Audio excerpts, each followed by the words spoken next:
Hey, ladies and gentlemen, welcome back to another episode of the Too Savage for Democrats show. This is episode number 8.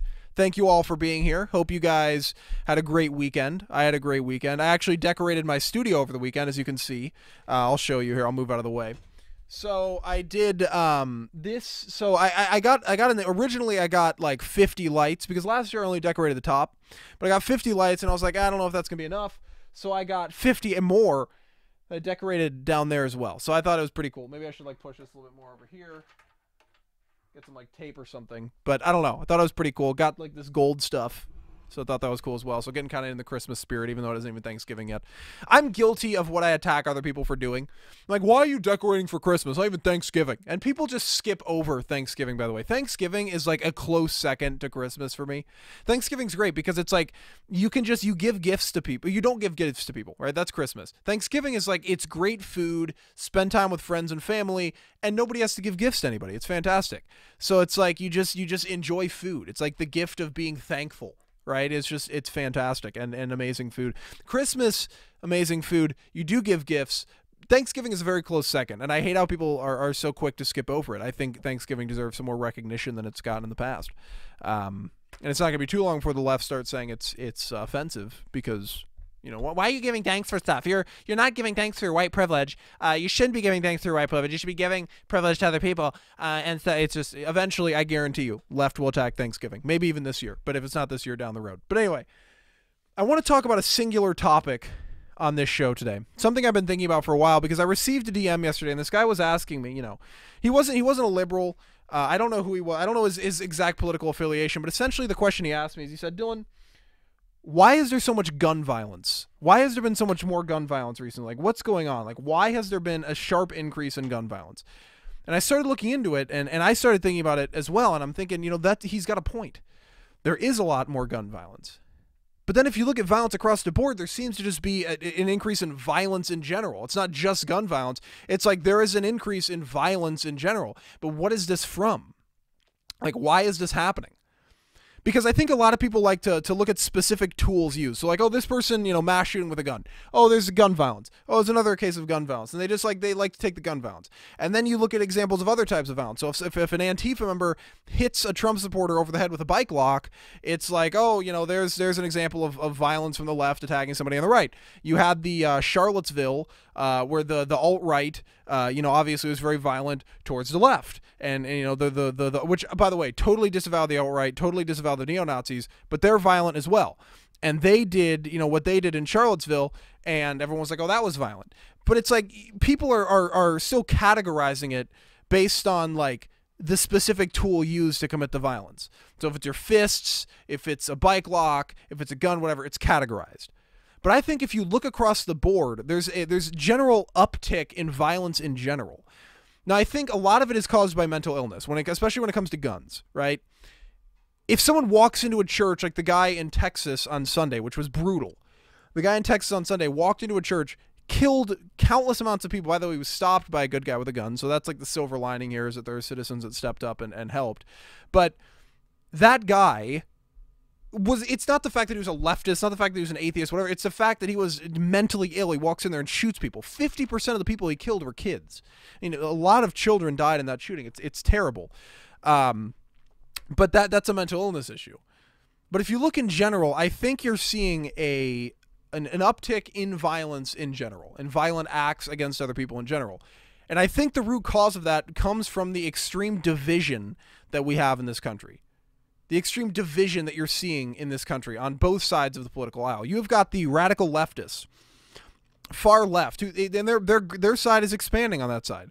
It's like reactionary. You've got the far left, or no, I'm sorry, the right is reactionary. The left, you know, they've moved so far left. They've got Antifa. They've got Black Lives Matter. They've got just extreme groups rioting in the streets, hitting Trump supporters with bike locks, being violent in general at these protests and everything like that. You know, threatening to start civil war. Obviously, we knew that wasn't going to happen. I said nothing was going to happen. Nothing happened. But they're still threatening to start civil wars. You know, they're threatening violence against the right. And then you've got the right, which I think for the most part, the alt-right and the neo-Nazis, that's reactionary to what the left is doing. I don't think it's right, but I think it's reactionary. And they're being violent. And it's like both sides of the extremes are being violent. And I think this comes from the fact, and if you look, the Vegas shooting, he was a leftist, and he shot up a country concert.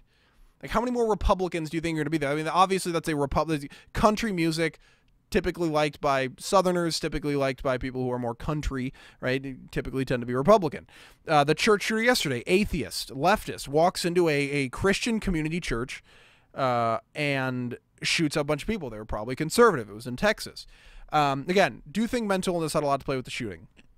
But still, it's like you're seeing this type of behavior. It's like they're targeting groups. The neo-Nazi violence, targeting the leftists. The Antifa violence, targeting Trump supporters.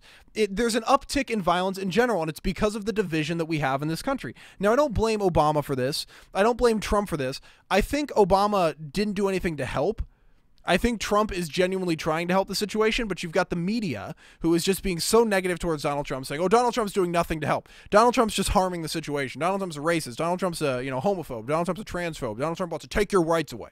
And so the media is inflaming the division right now by attacking Donald Trump, even though I think he's trying to help the situation. Meanwhile, you flip it around when Obama's president, the media is saying, oh, Obama's the god. Obama's bringing everybody together. And meanwhile, he's doing none of that. And the media benefits from that. They benefit from the violence. They benefit from Antifa hitting people with bike locks. They have something to report. They benefit from the Black Lives Matter protests. So obviously they're going to throw fuel on the fire because if it bleeds, it reads. But I think, if you look back in this country at a time when, if you look at like Kennedy, Nixon, when they're running for president, right? So much more peaceful. Nobody was rioting in the streets when Kennedy won.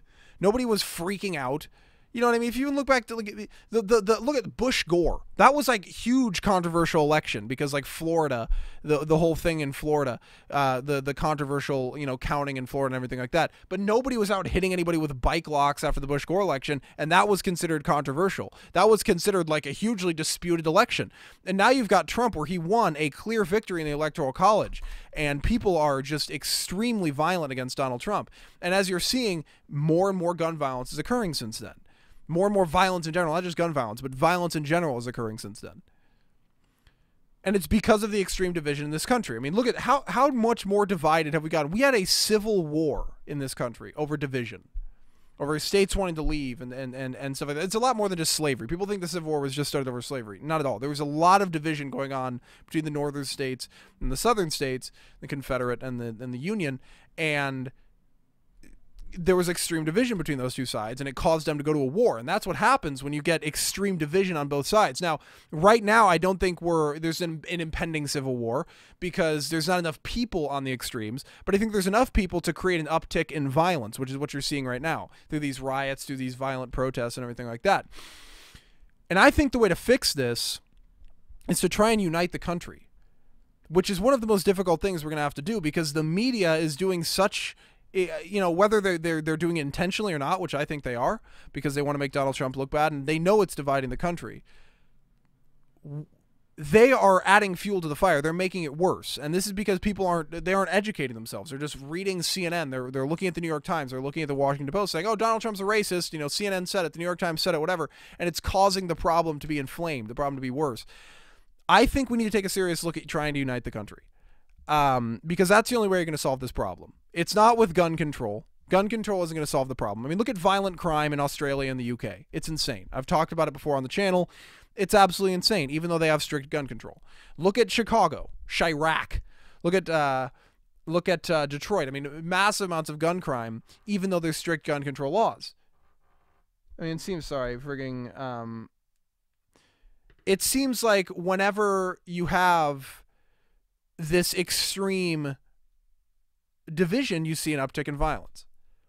And I think that's what's happening right now. Again, you've got people on the left literally believing that the people on the right are racist, bigots, homophobes, terrible human beings, despicable human beings. Then you've got the people on the right reacting to that, creating their side, the alt-right and the neo-Nazis, whatever. And then they're attacking. Then it's just this whole conflict starting. So again, we need to unite the country. The reason that there's so much violence, it's not because of guns, it's not because of pool cues, it's because of division. That's what causes the whole thing, and it will only end when we unite as a country. But anyway, thank you guys so much for watching. If you enjoyed, make sure you like and share, and don't forget to subscribe so you don't miss out on any more. I will catch up with you guys next time.